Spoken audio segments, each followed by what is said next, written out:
Cooney, go ahead. Hey, you guys gave up just 32 points in the second half. It looked like the double big lineup was working really well for you guys. But what changed in you guys' defense that let you guys hold them to such few points and get this win? Well, we were much better in transition as the game went on, but we tried to put more size on Simmons and Harris, as the game went. You saw Domas guarding Harris. He guarded Simmons tonight.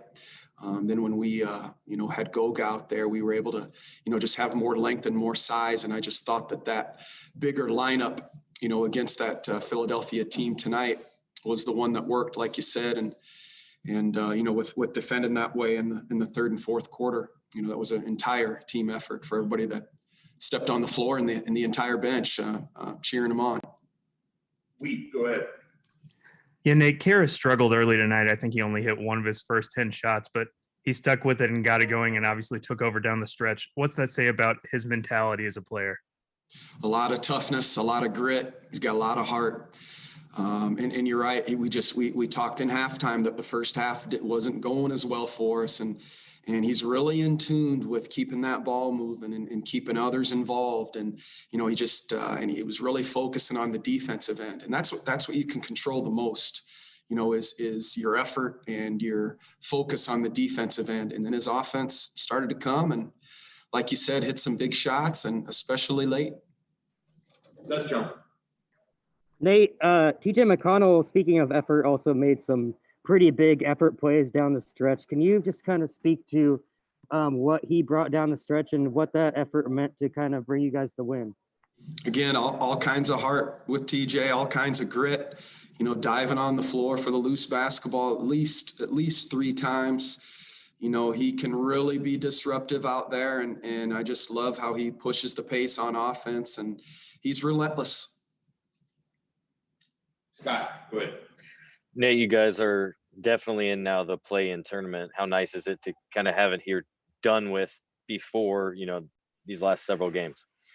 Well, we want to keep focusing on our team and what we're doing well and what we need to get better at. There's a lot to learn from tonight's game. We got to get ready for, our next opponent in Milwaukee coming. So another big game, another one to get ready for, and to keep playing the type of basketball that we're playing. We're moving the ball very nicely. We're sharing the basketball, as you're seeing. I like the cuts and the weak side movements that we're having without the ball. And then obviously the defensive end, which is first and foremost.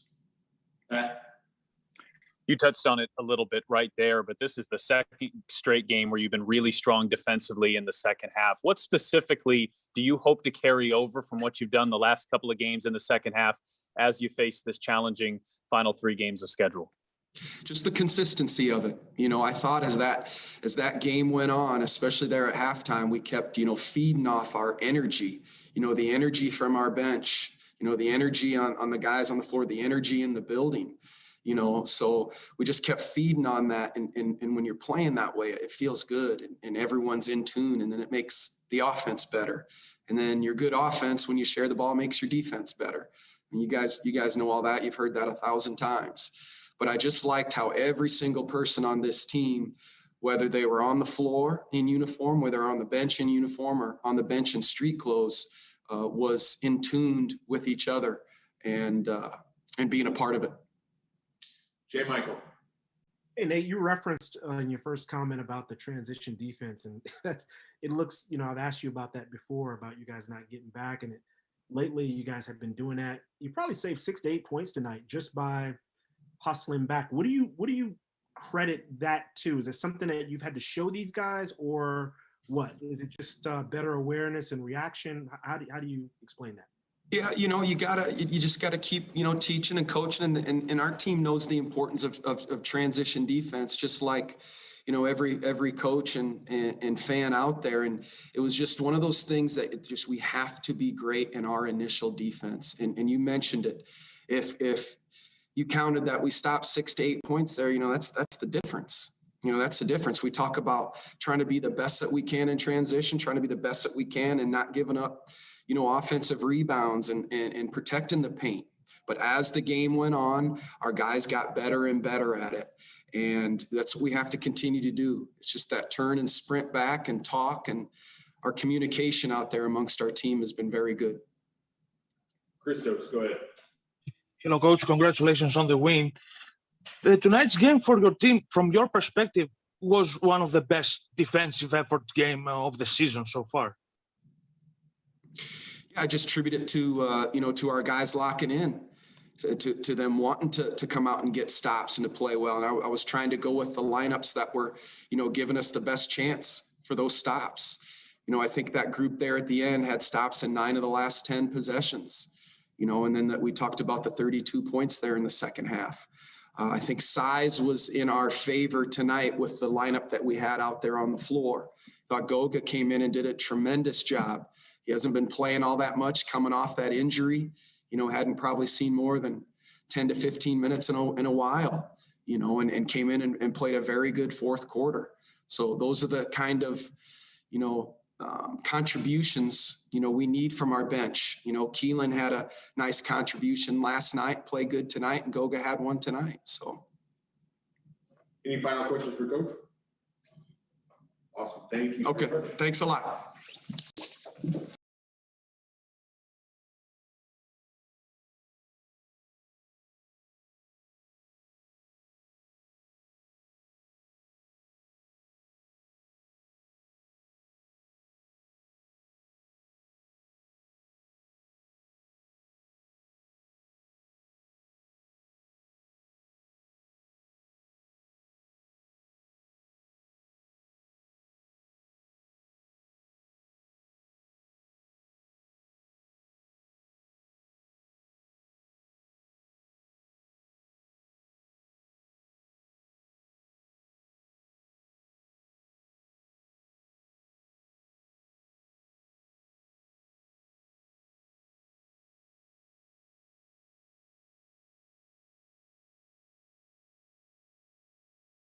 Half for you guys defensively, you hold them to 32 points. What were the adjustments at halftime, and how are you able to execute them so well? We did great in transition. Coach was preaching that. He's been preaching that for about 2 weeks now, and I think it came together for us in the second half. We know if we kept them out of transition, it was tough for them to score in the half court, and we took care of business on that end. Hey, Caris, we've heard you talk when the team's been struggling about wanting to have more fun out there. We saw the way your teammates reacted to you when you hit those shots late, and then obviously mobbing you with the water and everything afterwards. Do you feel like this team is in a good place now and starting to have fun again out there on the court? Yeah, man, that's how it's supposed to be. That's how it's supposed to be. We get paid, to play a game that we've been playing since we were kids. And I think sometimes within the business, that gets lost. And I think, for us, getting that joy back is going to help us down the stretch, win some games for sure. Okay, Mike. Hey, Caris, did you, it looks like you guys' adjustment, or at least with you, the way they were going under, that you realized that you had to find that little sweet spot to find your jumper, because it looked like Simmons was always going at least under one, and you couldn't necessarily always get to the rim and finish, but you had to find that spot. And once you hit that first couple of free throw line jumpers, it kind of opened up a bunch of other things for you. Well, my three ball was broke all night. We found that adjustment early that he was going under, and I had great looks at it. It just wasn't going down early, but I stayed aggressive with it and knocked down 2 in the second half. But that's an adjustment that teams are going to make. They know when I get in the lane, I can make plays for myself and others. So it'll be an adjustment for us for sure going down the stretch. Seth Johnson. Caris, I asked Coach, if we're going to wrap this, I'll ask you too. What TJ McConnell had some pretty clutch effort plays down the stretch when he was just diving over the floor. What does that bring you guys as a team going down the stretch? What does that add to your effort down the stretch? It's huge. It's huge. TJ's like another coach out there on the floor. He sees plays before they happen, defensively, offensively as well. He's one of those guys who's always making the right play, always in the right spot at the right time. So he's huge for us, especially, late in games like that for sure. Christos. Caris, what kind of statement for your team was that win potential-wise, and how comfortable you felt tonight to have the ball in the crunch time again? It's a huge one for us. They're best team in the East right now. Obviously they didn't have Joel, but you know, we don't have anything to do with that. We went out there and we played our game. So it was a big win for us. And for me, I've said it before. I love those moments. Those are the moments that I live for. So it was huge for us to get that win. Pat. You've got Milwaukee coming up, and they're a good team. I know you weren't available for the first game. You were the second game, but it's been a tough 2-game series against them so far. What do you see as the most important things you guys have to do on Thursday against a team that's going to be battling for playoff positioning as well? You know, just playing the same way that we've been playing.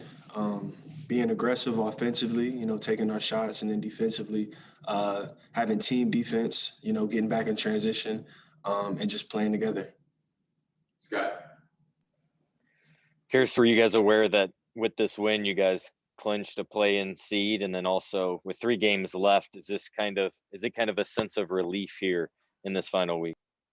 Yeah, we knew that, you know, if we win games and we can play our way into it, it's good to hear. But you know, we still trying to move up and see where we can go. So you know, this was a good milestone for us. But you know, we still got 3-4 more games this week. So we got to rest up and get back to it. Any other questions here? Cool. Thanks, Chris. Appreciate it.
We've talked a good amount already with your coach and with Domas about the second half defensive effort, but just from a fight standpoint, what did you see from your group when you got down 16 that led you believe that a night like tonight was possible? We just really dug in. You know, obviously they were rolling there in the first half a little bit, and I thought the end of the half was crucial, getting stops and you getting a bucket there late, and then you know, only being down, 11 or so at the half, we knew we had a chance. So I thought Coach did a really good job of, getting us ready to play defense at halftime. He really preached that to us and, really, believed in us out there. And, I thought we just holding them to 13 points or whatever in the third quarter is really impressive. So you got to give credit to all of our guys out there. Yeah, Doug, defensively, it just seemed like the effort picked up down the stretch. Like you guys were playing for your playoff lives with TJ diving on the floor, Justin making that big block in the corner. Does it feel like the intensity has picked up over the last week and you guys are starting to realize that you really need to win these games to get in? Yeah, definitely. I think we know what's on the line, and we're not gonna fold. We're gonna keep playing. We're gonna keep playing through whatever comes our way. So we've had a lot of adversity this year, but we know we can finish strong and finish on a positive note. So that's what's in front of us, and we got a great locker room led by a great staff, and we're just gonna keep fighting. Scott.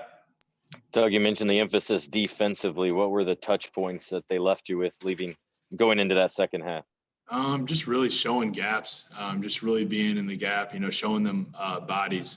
Obviously Ben Simmons or Tobias and all those guys, you can't just give them a free lane. You have to commit your body and, just trying to disrupt them in some way because they're too good a player. So I thought that was a big emphasis, just showing our bodies, making it crowded in there and, make them kick it out. And we did a good job of making it kick it out and then contesting and finishing the rebound. So you got to give that group a lot of credit down the stretch. Doug, you've been starting alongside them now, so you get to see this for plenty of reps. But what do you think of the combo that Caris LeVert and Sabonis give you guys on the court, and how do you feel like their skills complement each other on offense and defense? I feel like they're really hitting their stride together. It took a little bit of adjustment, obviously, to play with each other like it always does. But I think they're really clicking right now. I think Caris is a really good ball handler for us, and Domas is a playmaker himself. So I think they're clicking. They're communicating all the time, just trying to get guys shots. And I think that's kind of been the difference is, Caris is really, finding guys. He's really getting in the paint and spraying it out, and it's opening up the floor for him so he can do his thing down the stretch like he did tonight. That Milwaukee's been a tough series for you guys this year. They've hit a couple of high numbers offensively. You're probably playing about as well as you have defensively lately. Is there a sense or at least a hope that from a defensive perspective, you guys are going to be able to have a much better performance on Thursday? Yeah, we know what's on the line here the last 3 games. So, we're going to be ready on that end. Control we control on the offense end, but regardless, we got to be ready to come bring in the defense. So, coaches, they'll put together a good game plan for us, and we'll be ready. And we know we've struggled with them in the past, but I guess, that's in the past, and all we can really focus on is the future. So hopefully bring it Thursday night. Scott, go ahead. So given the way games have went in terms of scoring and offensive production, did this game just have a different feel to it with the low scoring and what you guys were able to do in the second half in particular? It did. It really did. It felt like Pacer basketball, starting on the defensive end, and that carries over to the offensive end. And I think that's what coach has been preaching all year. We haven't followed every game playing perfectly this year. But we are where we are now, and we know what's in front of us. And, we still feel like we can go a long way. So we just got to keep believing in each other and keep playing that defense and, lead to good things. Anything else for Doug? Cool. Thank you. Thanks.